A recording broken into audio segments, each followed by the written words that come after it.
ni-request nila na magpatingin ako, magpa-x-ray. Kaya po yung result. Ayan na result. Na nakakahawa yung sakit nyo po. Hindi ka pwedeng humawak sa bata or hindi pwedeng ikaw mag-alaga ng bata. So ano na pagkasunduan nyo ni Manugang? Ay, sa biyanan po. Ay, oo. Oh, biyanan pala. Kako nga sa kanya kung paano yung bata ngayon. Sa bagay, sige. Alam ko naman tayo na hindi nyo pababayaan at nandyan ang lolo't lola, no? Hindi na masyal yung yung nanay ng bata mula nung umalis kami dito. Alam ko na panood niya yung anong to, pero hindi ba lang pumunta. Matanong ko lang pala, Nay, yung sinamahan niya, binata ba yun? Dati may asawa po, may isa din siyang anak, kaso iniwan din siya kasi siluso. Tapos yata pag lasing daw, inaano niya yung asawa niya. Nananakit? Opo. Kaya yun ang kinakatakot ko po, Daddy Frankie, pag kaya hindi pa po susukuan na puntahan yung anak mo na para pauwiin dito. Kasi naawan na rin pa ako sa anak niya eh. Oo.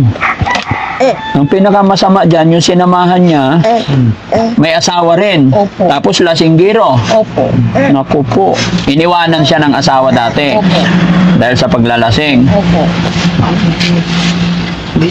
Minsan daw na nung lasing, inano niya yung asawa niya, kaya... Kabago-bago pa lang, sinaktan na. Hindi po, yung dati niyang asawa po. Kaya naghiwalay sila, nakipaghiwalay po yung babae. Kasi ayaw niya yung ugali ng asawa niya. Sinasaktan siya lang. Kaya iniwan na po siya. Okay. Okay. Ito po lahat, Daddy Frankie, para makauwi po. Yes, Nay. Kung pwede sigurong Nay, magreklamo sa barangay muna. Idaan nyo sa barangay. Ano bang... Tinanong ko po kasi yung anak ko, Daddy Frankie, kung talagang gusto niyang makisama sa kanya. Sabi niya, oo. Pero nung nabalitaan ko po, yung mga sinabi ng mga pinsan niya, pinsan ng lalaki doon sa bahay nila, nananakit daw. Kaya parang bigla kong kinabahan po na hindi ko maintindihan po. Opo. Sabi ko sa asawa ko, gagawin natin lahat para pauwiin natin yung anak mo. Kasi yung apo mo, sabi ko. Alang-alang na lang sa anak niya. Kaya, may sipon pa naman yung bata, no? kagagaling din lang namin po sa sakit, Daddy Frankie. Magkasunod-sunod po kami na nagkasakit. Kaya hindi namin napuntahan ngayong linggo yung anak ko na sige tay, Nay, kaya isa rin reason kung bakit ako nagpunta dito tay, kasi may nakapanood ng videos ninyo. Napanood po ni Ma'am Aussie ng Australia. Nagbigay po siya ng 5,000 para sa inyo tay.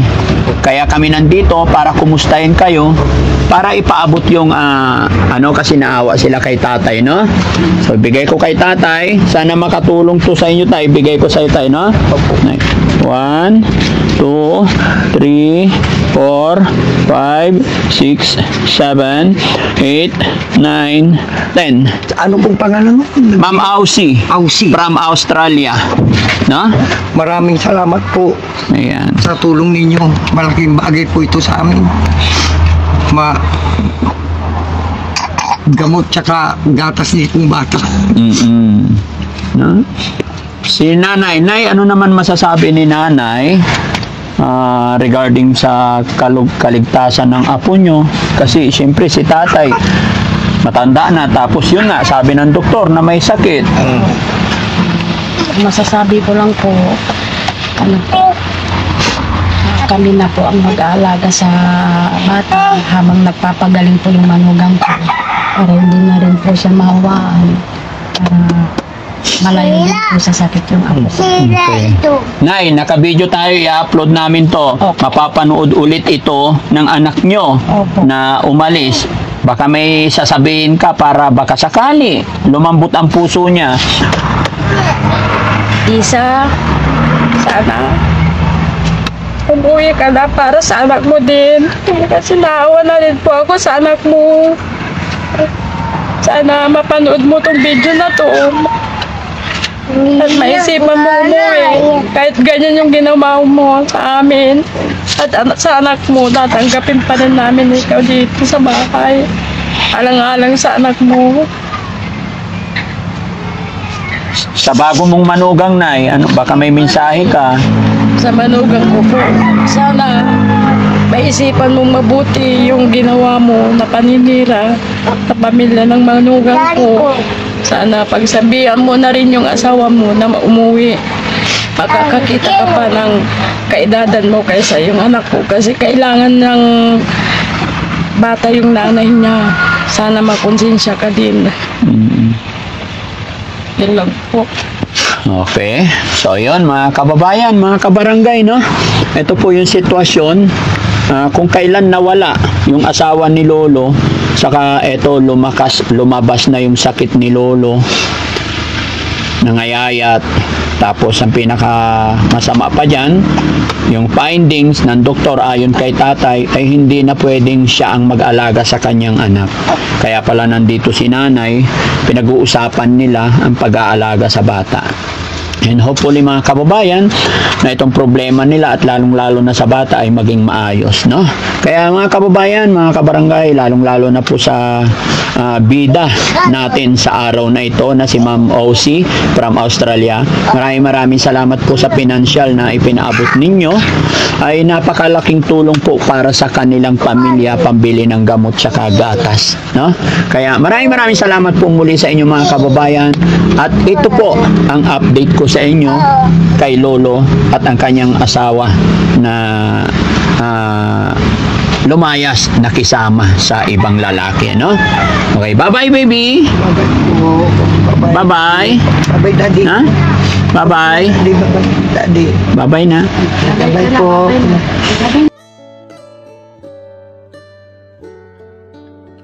Magandang tanghali po. Marami pong salamat sa pinadala niyong tulong at malaking tulong na po ito para sa aming baby ko. Sana po hindi po kayo magsawang tumulong sa tulong namin. Maraming salamat din po kay Daddy Frankie sa abot niyang tulong din sa amin. Paulit-ulit na hindi siya nagsasawang pumunta rito. Maraming salamat po kay Ma'am Hausi sa binigay po niyang tulong po sa manugang ko at sa apo ko po. Maraming salamat din po kay Daddy Frankie. Sana po hindi po magsawa si Daddy Frankie na tumulong po sa amin at sa ibang mga nangangailangan. Maraming salamat.